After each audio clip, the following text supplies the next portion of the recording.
Yo, what's going on? It's Terrell Hall of Fame, D-Line, TBKC, and all that sweet, beautiful, wonderful shit. Yo, check it out. This question, and I've got another video on this, but I understand it's like a lot of videos on this. But we're gonna talk about prolapses. And join the damn mentorship program. People, y'all sending me questions. I could give y'all all this information and shit in the mentorship program. Support a brother. But first of all, we'll talk about the anal prolapse really quick. And like I say, if you join the mentorship program, I go a lot more in detail.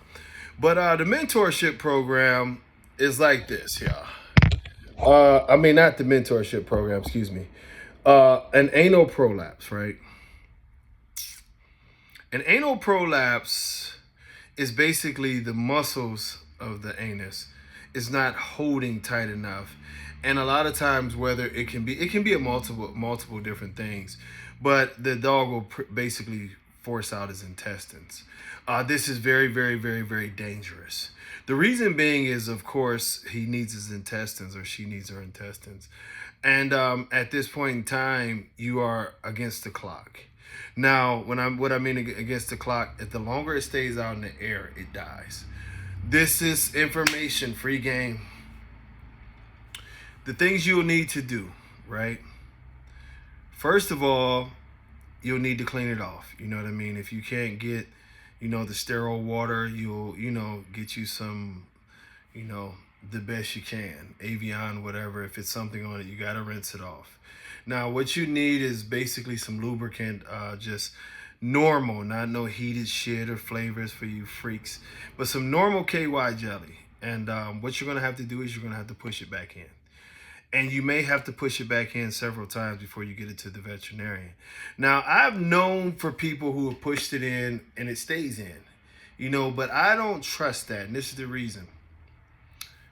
You go to sleep at night, you're feeling good about yourself. You push this thing in, your dog pushes it out in the middle of the night. 3, 4, 5 hours while you're sleeping, 6 hours, whatever the case may be of this being out. And we get to a point to where the veterinarian is going to have to cut that part of the intestine out. It becomes a lot bigger of a surgery. And there's a very good chance that your dog doesn't properly recover from this surgery. It's a difficult surgery. It's a very difficult surgery to deal with. So I would recommend that you guys, now this is one thing I would say. If you have gotten to the point where, and finances do come into play because emergency veterinarians are very expensive. If it's during regular veterinarian hours and they can get your dog in, great. If you have to wait through the night, it's just like parvo. And I hate to tell you this, you're gonna need a lot of coffee, but you're gonna have to keep checking. Hopefully you got a spouse and y'all can just keep getting up and y'all can take turns like, babe, you take an hour, I take an hour, you take an hour, whatever the case may be, because you do not want the air to dry that out. It is the same thing with the vaginal. The vaginal is the same process. You wanna try to push her back in as good as you can. Same process, clean it, boom, KY jelly, lubricant, plain, nothing special up in there. Get it back in there so you can get to the vet. Now, what happens is the veterinarian will usually give you a couple options. There's the one hook stitching to where they basically are literally stitching the dog's ass and making his butthole smaller so that it can't push out. The best surgery is actually the one when they go in through the stomach and they take part of the intestine and sew it to the rib cages. Therefore, even if pushing, it can't move forward. That's the one that it generally you will never see it come out again. It's generally, of course, it's a little bit more expensive because it's more invasive. The hook stitching to the butthole is just putting the dog down, and you don't have to go through the stomach. So but or in the vaginal regions, they do literally just mimic the surgeries. They can go into the female and they can do the same thing to her uteruses to where they're hooking it, to whatever area inside the female and keeping it from pushing out.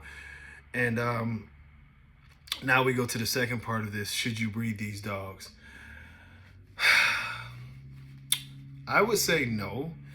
But there is not a lot of evidence that they pass this on to their offspring. With the anals, it's not a lot of evidence that they pass this on to their offspring, but why take chances? With the vaginals, you do see a higher propensity for them to pass it on.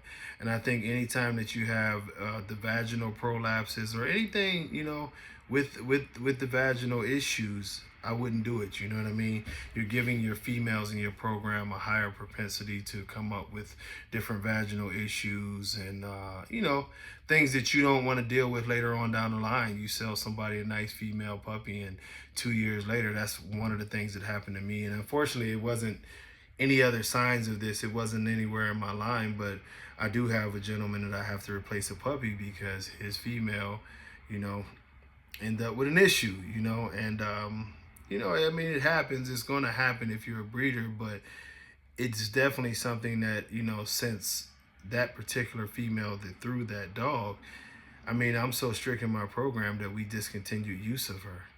And I know that sort of sounds, whatever, but I know the dad doesn't throw it. So since she threw it, it's easier for me to say I'm not going to keep on having these headaches and putting people in that situation. The brother raised the female. She ends up with the vaginal issue. So why would I want to do that in another litter where the female comes up 2 years later with a similar issue? You get rid of these issues, but hopefully that helps somebody out. Until next time, y'all, much love. God bless you.